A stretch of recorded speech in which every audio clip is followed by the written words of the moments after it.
Kwa mujibu wa jeshi la polisi kanda maalum ya Dar es Salaam, limesema halijamkamata mtu yoyote katika tukio lililotokea eneo la Kariakoo, bali lilichukua hatua ya kuzuia vurugu baada ya kubainika uwanja uliofanyikia mkutano si rasmi.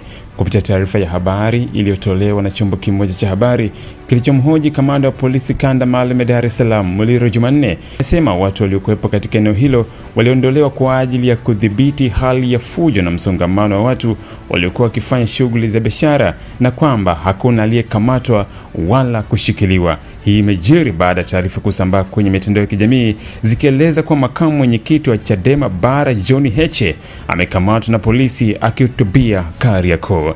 Naitwa Onesimo Sangalali.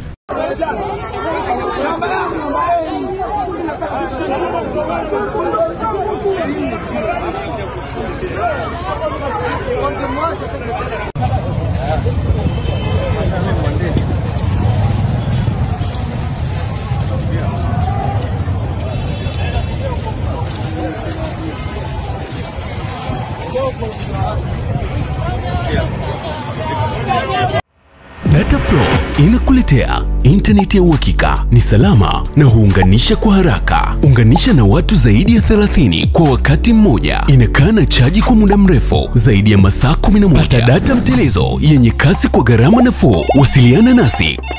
Tembelea tovuti yetu www.dataflow.co.tz.